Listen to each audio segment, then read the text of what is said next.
అందరికీ praise the lord. ప్రభువైన యేసుక్రీస్తు నామంలో మీ అందరికీ శుభములు తెలియజేస్తున్నాం.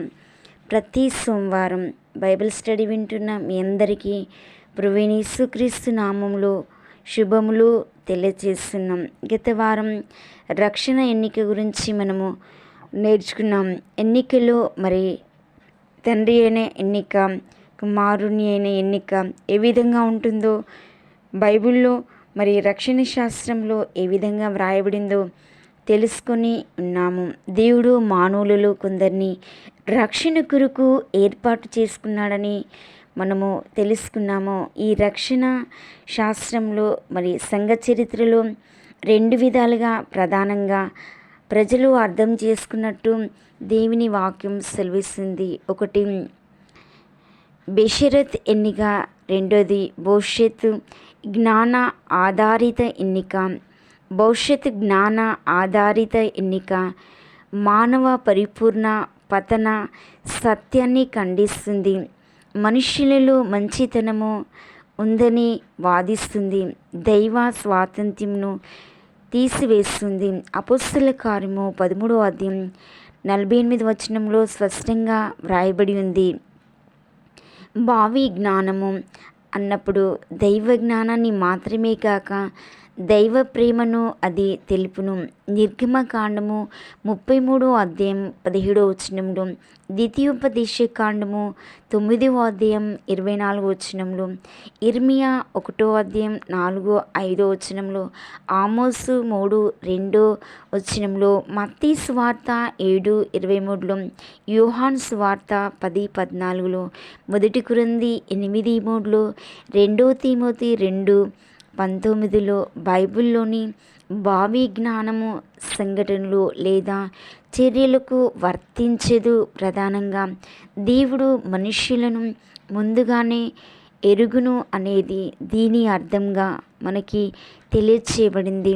ఉదాహరణకు చూసినట్లయితే అపోస్తలుడైన పౌలు రోమా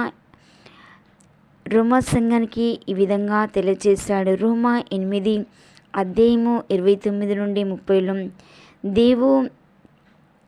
డేవరిన్ అని ఉంది కానీ దేవుడు దేనిని అని లేదు. మొదటి పేతురు 1:2లో ఏర్పరచబడిన వారికి అని ఉంది.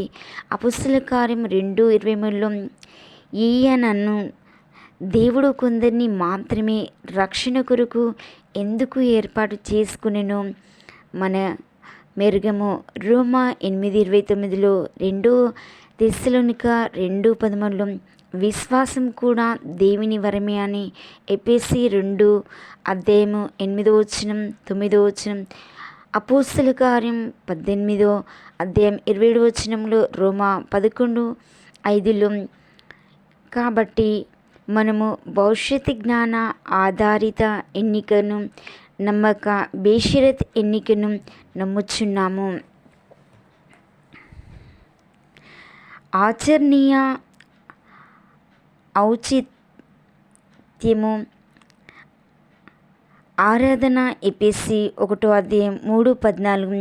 ఈ సత్యము దైవారాధనకు మనలను నడిపించును.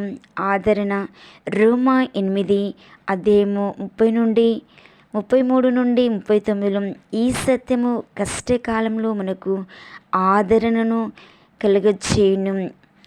మరి ప్రాక్టికల్ రిలవెన్స్ ఏ విధంగా ఆదరణనిస్తుందో మరి ఆదర్శ జీవితం కొలస్సీ 3:12లో, 4వ అధ్యాయం 1లో మనము ఏర్పరచబడిన వారము కనుక ఆదర్శ జీవితంను కలిగి ఉండవలెను. సువార్త మరియు సంఘ పరిచర్య కొరకు స్ఫూర్తి 2 తిమోతి 2వ అధ్యాయం 10. అందుచేత ఏర్పరచబడిన వారు నిత్యమైన మహిమతో కూడా క్రీస్తు యేసునందలి రక్షణ పొందవలనని నేను వారి కొరకు సమస్తమును ఓర్చుకొనుచున్నాను. కాబట్టి ఈ సత్యాన్ని మనం తీసుకునేటప్పుడు దీనిని పెద్ద సమస్యగా మార్చకూడదు. అలాగని దీనిని గూర్చి సిగ్గుపడకూడదు. సువార్తలో ఇది అంతర్భాగంగా అంగీకరించాలి. ఈ బోధ మనల్ని దైవారాధనకు, శ్రమలలో ఆదరణకు మరియు ఆదర్శ జీవితాన్ని నడిపిస్తుంది. కుమారుడు రక్షణ కార్యం నెరవేర్పు. ఒకటి, ప్రత్యామ్నాయము సబ్స్టేషన్స్. దీనిని శిక్ష, ప్రత్యామ్నాయం, మరణము అని కూడా అంటారు. యెషయా 53వ అధ్యాయం 6వ వచనం, గలతీ 3వ అధ్యాయం 13 నుండి 14, మొదటి పేతురు 3వ అధ్యాయం 18వ వచనం. పాత నిబంధన గ్రంథంలోని స్పష్టమైన వచనాలు యెషయా 53వ అధ్యాయం 4వ వచనం, 5, 6, 8, 10, 12 వచనాల్లో మనకి పాత నిబంధన గ్రంథంలో కుమారుని గురించి తెలియచేయబడింది.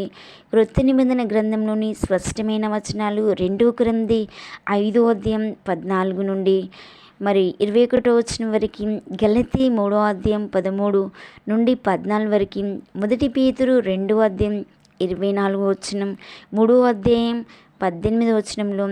గ్రీక్ భాషలో యాంటీ అనే మాట మత్తయి 20వ అధ్యాయం 28వ వచనం, మార్కు సువార్త 10వ అధ్యాయం 45వ వచనం, ఒక వ్యక్తి స్థానంలో ఇంకొకరు అనే అర్థం ఉంది. గ్రీకు భాషలో హైపేర్ అనే పదము మనకి కనిపిస్తుంది. గలతీ 3వ అధ్యాయం 13 నుండి 14, మొదటి తిమోతి 2:6లో, 2 కొరింథీ 5:21లో, మొదటి పేతురు 3వ అధ్యాయం 18వ వచనంలో, ఫిలెమోను 13వ అధ్యాయంలో. హైపర్ అనే పదము పౌలు వ్రాసిన 8 పత్రికల్లో క్రీస్తు ప్రత్యామ్నాయం, ప్రాయశ్చిత్త, మరణమును గూర్చి తెలుపును. రోమా అధ్యాయము 5వ అధ్యాయము 6వ వచనంలో, 8వ అధ్యాయం 32లో, మొదటి కొరింథీ 11వ అధ్యాయం 24లో, మొదటి కొరింథీ 15వ అధ్యాయం 3లో, 2 కొరింథీ 5వ అధ్యాయం 14వ వచనంలో, 15వ వచనంలో, గలతీ 1:4లో, 2వ అధ్యాయం 20లో, 3వ అధ్యాయం 13 నుండి 14వ వచనంలో, ఎఫెసీ 5వ అధ్యాయం 2వ వచనంలో, మొదటి తెస్సలోనిక 5వ అధ్యాయం 9, 10లో, మొదటి తిమోతి 2వ అధ్యాయం 6, 7లో, తీతు 2వ అధ్యాయం 14వ వచనంలో. పౌలుగాక ఇతరులు కూడా ఈ పదమును వాడారు.